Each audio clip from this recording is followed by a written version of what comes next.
이로서는 구원을 받을 수 없나니 천하 사람 중에 구원을 받을 만한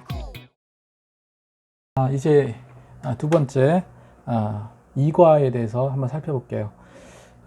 이과 제목이 교회는 왜 다녀야 될까? 예. 교회는 왜 다녀야 될까? 이렇게 기초적인 부분을 계속해서 이어나갑니다.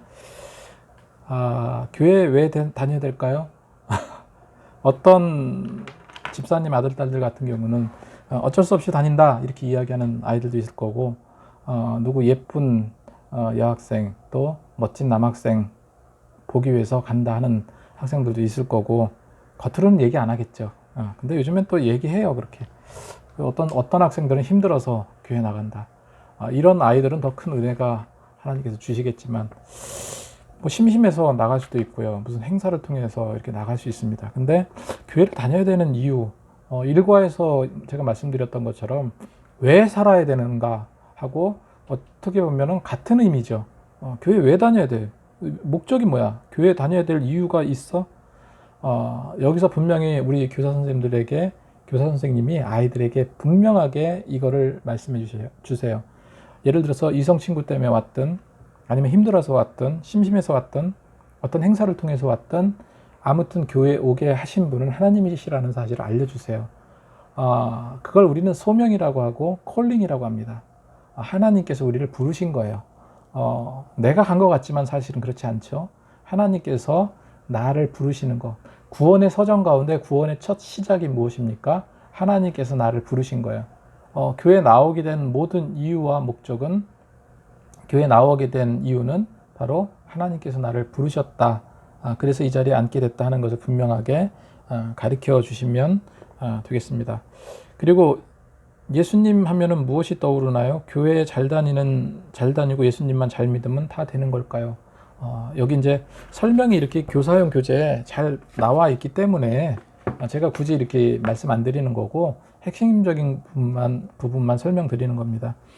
특별히 이제 2과는 교회의 시작에 대해서 알 수 있는 그 본문 말씀을 가지고 있어요.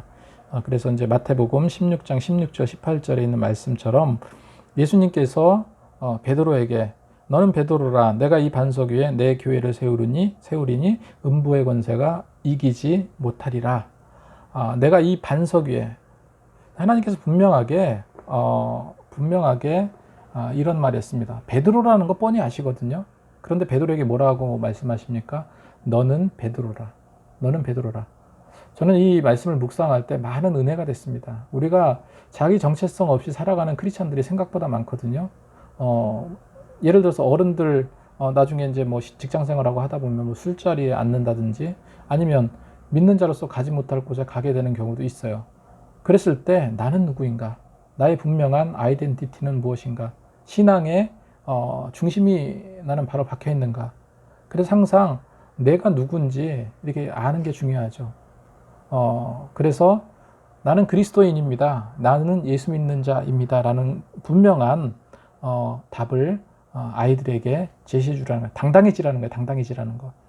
그리고 교회는 근본적으로 요한복음 4장 24절에 있는 말씀처럼 하나님은 영이시니 예배하는 자가 영과 진리로 예배할지니라. 예배하러 오는 것이 교회입니다. 그럼 예배는 왜 드려? 우리는 하나님의 피조물입니다. 하나님께 예배하고 제사하고 나의 모든 것을 올려드려야만 하는 그런 피조물이라는 거예요. 그게 중요합니다. 가장 여러 가지 교회에서 뭐 나눔도 갖고 어떤 행사도 중요하지만 가장 중요한 것은 뭐라고요? 하나님께 신령과 진정으로 예배드리는 거예요. 그리고 이 교회는 음부의 권세가 이기지 못하는 그런 강력한 영적인 하나님의 예수 그리스도의 머리 대신 예수 그리스도께서 임재해 계시는 그런 공간이라는 겁니다. 그래서 이 교회는 우리가 교회 안에서 예배 드리고, 또 세상 가운데 우리가 어떻게 행동해야 될까요? 주님께서 우리에게 너희는 세상의 빛과 소금이라고 하셨죠. 빛이 되고 소금이 되라.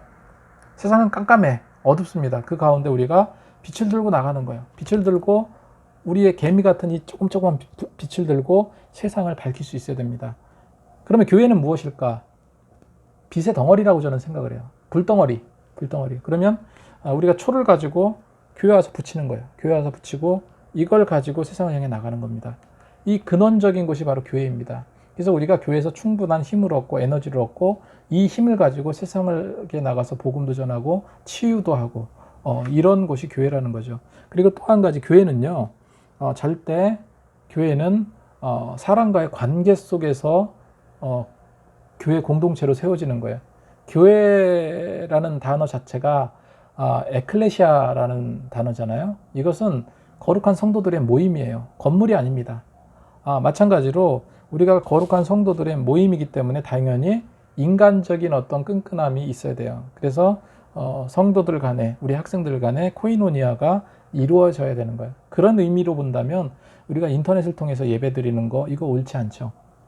그렇게 통해서 내 마음을 드리는 것도 중요하지만 모임을 통해서 이렇게 만나서 예배 드리고 교제 나누는 것이 중요합니다. 교회를 왜 다녀야 되는지 또 이제 여러 가지 성경에서 말씀하고 있죠. 구원을 위해서 또 신앙생활을 위해서 여러 가지 이제 대답을 얻을 수 있지만 영원한 생명, 천국을 얻고 세상 가운데 승리하기 위해서 교회를 다니는 것입니다. 그리고 뭐 바이블 스토리텔링도 베드로의 신앙 고백에 대한 이야기가 나와 있고요. 이런 가운데에서 나누고 실천하기 부분에서 천국과 지옥은 정말 존재할까요? 서로 이야기해 보아요. 성경에는 분명히 당연히 천국과 지옥은 있습니다. 그런 성경 구절도 있고 하는데 아이들에게 서로 이제 이야기 나눌 수 있는 그런 어떤 자료로 남겨두시면 좋을 것 같아요. 천국이 있다 없다 분명히 이제 결론은 내주셔야죠. 천국은 분명히 있습니다. 지옥은 분명히 있습니다. 그런데 의심하는 아이들에게 성경을 들여밀어서 설명을 해주고요. 그리고 교회는 우리가 이제 믿음을 성장시키는 그런 중요한 터전이기도 하다 하는 것을 아이들에게 분명히 가르쳐 주기 바랍니다. 그래서 우리가 교회 공동체가 정말로 아름다운 공동체라는 사실을 다방면으로 설명을 해주셔서 아이들이 교회에 잘 나오고 잘 정착할 수 있도록 지도해 주시면 되겠습니다. 예, 감사합니다.